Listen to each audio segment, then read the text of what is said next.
G'day everyone, my name's Jace. Welcome to my channel. This is a series that I've decided to do called An Atheist's Journey to Spirituality, based on myself.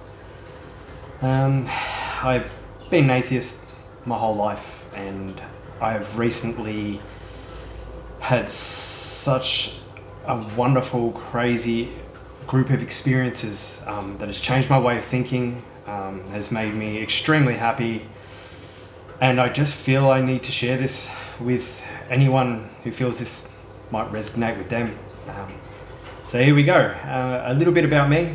My name's Jace. I'm 39 years old. I live on the Gold Coast in Australia, Queensland, and as I said, I've been an atheist my whole life. Started off when I was a child. My parents, my mum come from a Catholic background but wasn't practicing. My dad was full atheist, believed in nothing, and I quickly followed suit.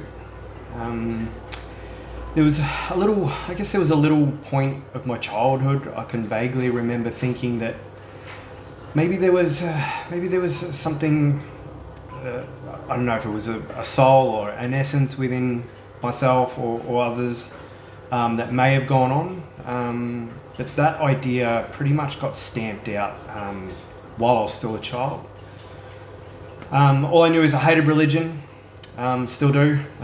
It's been manipulated and twisted to control for, well, too long. So a little bit about my childhood was pretty normal. Growing up, I had the mum and dad, come from a loving household, supportive to an extent as well. So nothing too much to complain about there. I mean, I'll go into more detail about that side of stuff later on. It's just more of a recap of sort of how I've gotten to this stage.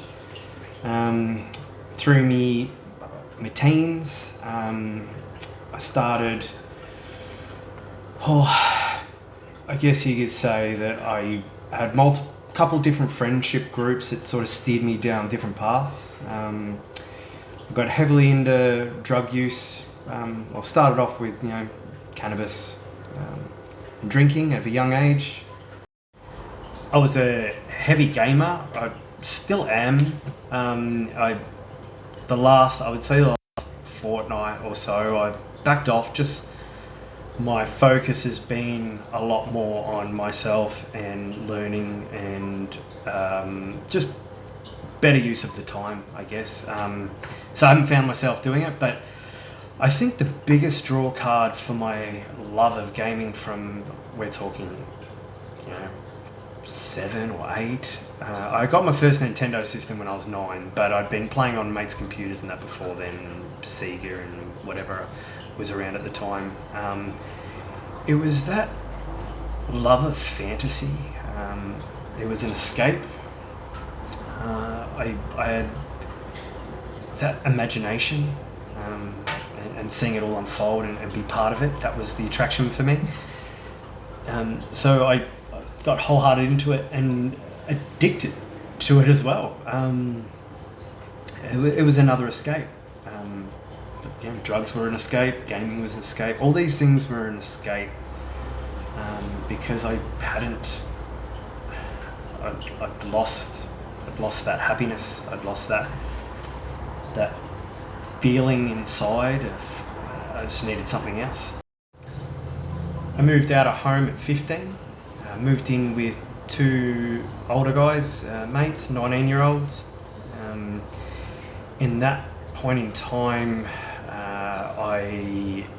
all I did was just smoke bongs for breakfast. At school, wagged a lot of school, and then went home and smoked more till I went to bed.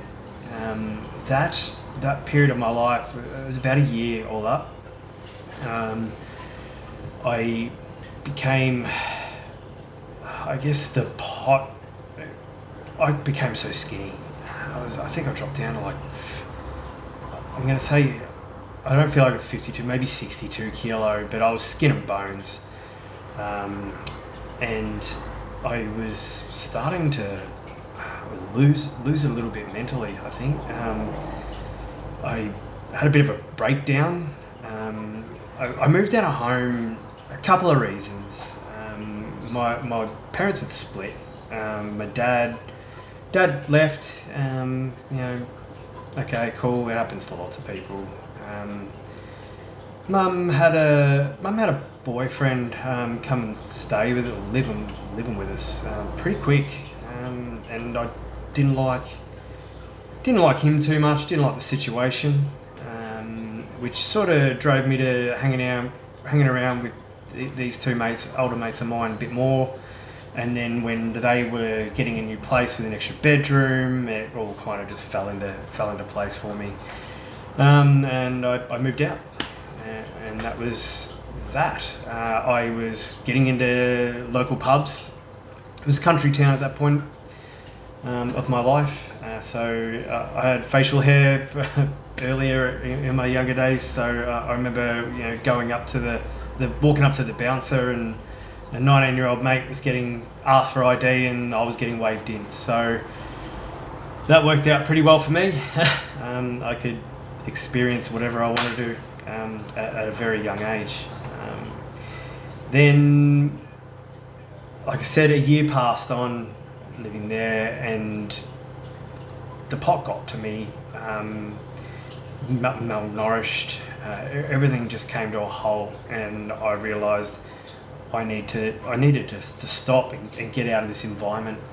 Mum had since broke up with this guy, so moving back home was the right thing for me then. I forgot to mention it earlier, but I also got a younger sister, 4 years my younger. So moving back home gave me a chance to find myself. I was off pot for about 3 months, I think, from memory. Find myself again. I fell back into my actual school friends, which I'd still been friends with, but stopped hanging around with them so much because I was living with these other guys and living a different lifestyle to them. So I reconnected with those mates, reconnected with my sister, and things were good. The only thing was, my schoolmates had now started smoking pot themselves, so it didn't take long for me to fall into old habits, just with new friends. Well, old friends, but And then my house became a safe spot for me and my friends to smoke. We played music. I was in bands. We played at a local pub on Thursday evenings from time to time. Played at school and that sort of stuff. I loved it.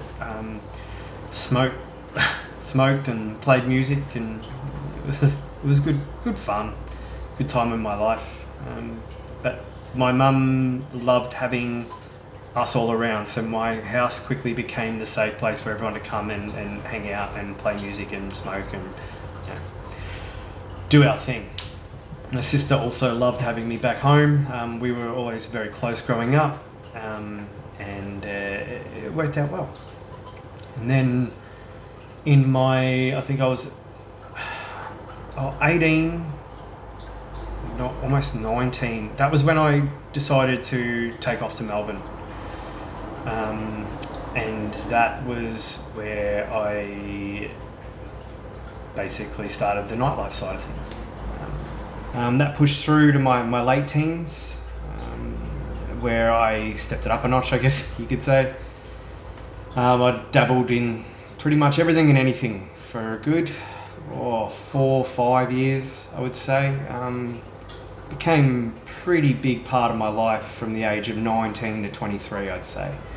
A daily occurrence of speed, ice, pills were the main part of it, I'd say. It was mainly uppers then. I worked in nightclubs and strip clubs, so my work scene sort of supported that lifestyle. And my friendship groups, I made some amazing friends through that time. Some people the world would consider maybe not so savoury people. They were fantastic to me. They taught me some wonderful lessons in life, and just really, really good for me in, I guess, a time of my life that I felt a little bit lost. Not realising I was lost though at the time.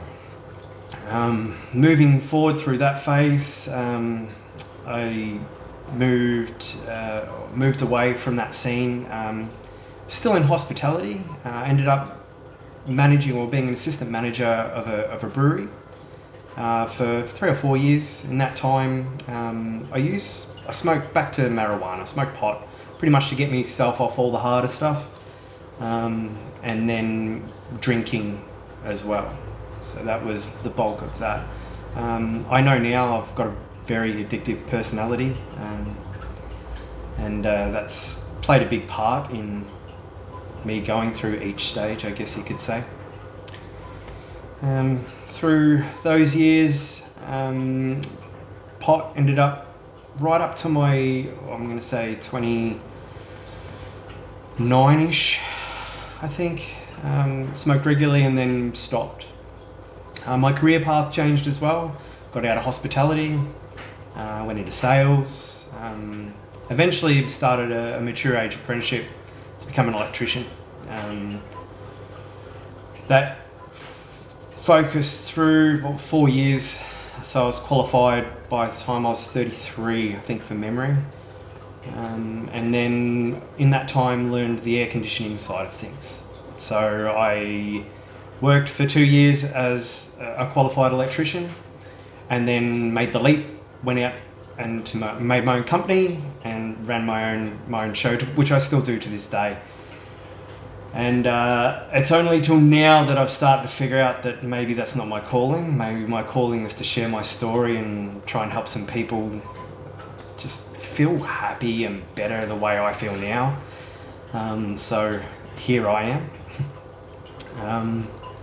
I've run my own company for, well, I'm 39, so what's that? Going on 5 years now, I think. 4 or 5 years, somewhere in there.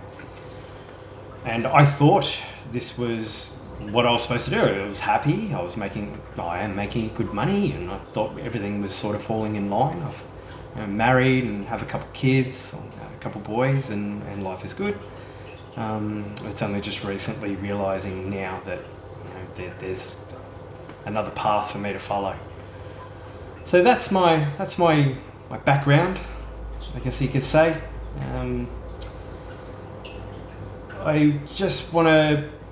I'll just say that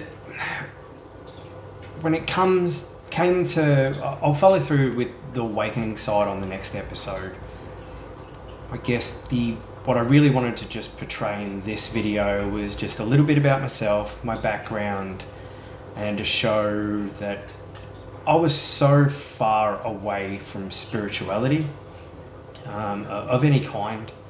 I found myself very much an introvert. I have a really, really great family and close friends, but never been one for big social groups. I've always felt more comfortable in just a select few. Over the last 3 years though, I've been full functioning but an alcoholic, full alcoholic. I'm drinking daily. I wouldn't say I wiped myself out every day, but I would be drinking at least 2 bottles of gin, litre bottles of gin within a week. And then beers and a few other things if I was socialising with other people, friendship group, whatever, on the weekend as well. But I had myself in a step where I thought, they say being an alcoholic is you have more than 3 standard drinks a day. I could be wrong, something along those lines. I remember hearing that. So by that respect, then I've been an alcoholic for a long, long time. But I guess I never felt it was an issue because I thought I chose to drink. I enjoyed it. Was my way of relaxing. Running a business can be quite stressful at times. Chasing work and doing the work and having 2 young kids, and if you've got kids, you know how sleepless nights can sort of take over through those periods. So juggling everything, it was quite normal for me to come home, pour myself a drinks in front of my computer, do my invoicing, type up more quotes, get that side of things out of the way, and then I would just continue to drink through the night till I went to sleep. That played a big part in other health factors for me. Fatty liver was one thing that came up. Cholesterol. I found that when I drank, I followed was bad food as well. Eating whatever hour of the day or later at night, and eating takeout food, quick food. So there was a bunch of poor choices along the way that sort of got me to where I was at. But I can thankfully say that since my awakening, which I will explain in greater detail on the next video, because there's so much information to explain it. It needs its own video for that. But I haven't had a drink it's been at least a month now. It may even be 5 weeks. I have stopped eating bad food, shit food, takeout, all that sort of stuff. I have dropped, I think I went from about 84, 85 kilos, I'm sitting about 80, 81 roughly. I fluctuate a kilo, throughout a day or so forth. But I feel amazing. I stopped drinking on a dime. Like literally, I had this experience and I didn't need to drink anymore. I didn't want to drink anymore. And I feel amazing. It used to be the alcohol that made me feel good and relaxed, and now I meditate daily. This is a new thing for me. The feeling I get when I reach different states, it's incredible. I couldn't believe it was all here right under my nose the whole time. I didn't know to look for it. I wasn't listening for it. I guess a big part of what I've learned over the last 6 weeks or so is listening to my own body and listening to my intuition, which I'm still learning. This is why I decided to start this series now, is because I'd like to share the whole journey with you. If you are in a similar boat or something like this you resonate with, then maybe you can follow along too. It's completely up to you. If not, then that's fine. This video isn't meant for you anyway. That's okay. But I just want other people that were feeling down and depressed. I just wanted to go on a little bit of a tangent here, just about depression. My dad suffered from it. Probably still does. I wouldn't know. We've become estranged again. He had his first heart attack at 38, another one I think about 42. And anyway, he went through depression and lots of medication and all these sorts of things. I always thought in my mind that depression was a word thrown around really, really loosely. I figured everyone gets sad, everyone has shit go on in their life, and I never thought it was something that it would happen to me. I just thought, chin up, get over it, don't be a wuss. That was my mentality. It wasn't until I realised that I was waking up and I was never going to commit suicide. I'm not here for a pity party. I wasn't there. But I did have that constant thought about I didn't want to be here anymore. I'd fantasize about different ways of doing it. I don't think I would have ever had the balls to do it. I know that I would have hurt some people I love way too dearly to ever actually do it. But the point was, it was the sadness, the hopelessness, and the constant thinking and thoughts of it that plays that part. Now, I can't speak for anybody else, but I can only imagine that if the people, unfortunately, that do take their life, it might solely come back to they don't have those other people that they're afraid to hurt, or maybe it's just so far gone that that thought doesn't even come into play. But it is a real thing. It's something that we need to talk about more, and it's something that can. I know now there are so many things that you can do to change your state of mind. It can really help in this area. But yeah, anyway, for the last 3 years, caught up in the matrix, as I've been taught it is, which is everyday life. We get so wrapped up in work, activities, and what's going on in the news and the media. It's just a combination of everything. We just all get in this automated process, I think. And obviously not everyone. I felt like it, definitely for me though. But I feel like I've broken free from it. I just can't put into words how good I feel. And I just want to share that with you all. But anyway, that's probably enough about me for now. Thank you for watching. I hope you enjoy this. I've got so much more to tell.